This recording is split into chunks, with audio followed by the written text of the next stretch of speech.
మొత్తం అంతా కూడా కన్నీటి పరంగా మాట్లాడారు. తను ఆదాయం కోసం, డబ్బుల కోసం రాలేదు. తన ఫ్యామిలీ ఆత్మగౌరవం కోసమే నేను బయటకొచ్చాను. నన్ను అవమానించారంటూ కూడా ఆమె ఇటు హరీష్ రావుపై ప్రధానంగా కామెంట్ ఇచ్చింది. ఆ కామెంట్ ఎట్లా చూస్తారు? ఆమె చెప్పింది నిజమే కదా.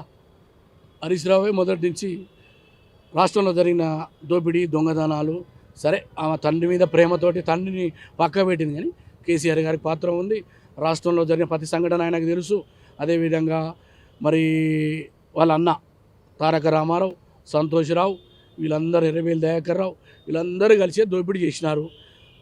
సరే ఆమె కొన్ని బాధలు అనిపించి ఉండవచ్చు, ఆమెను బయటికి నెట్టిరని చెప్పేసి ఉండవచ్చు. ఏదైనా వారి కుటుంబ సమస్య అది. అయినప్పటికీ కూడా ఆమె కొన్ని అనేకమైనటువంటి వాస్తవాలు చెప్పింది. ధర్నా చౌక్ ఎత్తేస్తే నేను వద్దని చెప్పిన అన్నది. ఆనాడు మేము తెలంగాణ వాదులు అందరం కూడా కొట్లాడినాం. సరే ఆమె బయటకు వచ్చి చెప్తే బాగుండే ఆ రోజే, కానీ చెప్పలేకపోయింది. తర్వాత దోపిడీ జరుగుతున్నప్పుడు మేము మొత్తుకున్నాం బయట.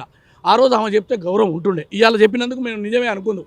అదేవిధంగా రాష్ట్రంలో జరిగిన ప్రతి కుంభకోణం వెనుక హరీష్ రావు కానీ అందరు దోచుకురని మేము అన్నాం. ఆ రోజు కూడా ఎవరు ప్రతిపక్షంగా అన్నాం, ప్రజాస్వామ్యవాదులు అన్నాం, ఉద్యమకారులుగా అన్నాం. ఇవాళ ఆమె చెప్తా ఉంది. సరే ఆ రోజు చెప్పి ఈరోజు చెప్తే శాంటిటీ వస్తుండే. సరే ఏది ఏమైనా ఆమె చేసినటువంటి ఆరోపణలో వాస్తవం. రాష్ట్రం ఏర్పాటుకు కారణమని చెప్పుకొని 10 సంవత్సరాలు దోపిడీ చేసి రాష్ట్రాన్ని దోచుకున్నటువంటి 99.99% కేసీఆర్ యొక్క కుటుంబం, వాళ్ళ అనుచరులని ఆమె చెప్పింది.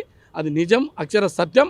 రాష్ట్రాన్ని వల్లకాడు చేయడానికి తెలంగాణతో పేగుబంధం తెంచుకొని మరీ జాతీయ స్థాయిలో ఏదైతే గొప్పగా ఎలగబెడతా అని చెప్పినరో అవన్నీ కూడా వాస్తవమే. ఇవన్నీ కూడా ప్రజలు గమనిస్తూ ఉన్నారు. కాబట్టి ఈ జన్మ కాదు, వచ్చే జన్మ కూడా బీఆర్ఎస్ తెలంగాణ రాష్ట్రంలో అధికారంలో రాదు. మరోసారి ఈ రాష్ట్రంలో రేవంత్ రెడ్డి గారి నాయకత్వంలో 100 సీట్లతో అధికారంలోకి వస్తాం.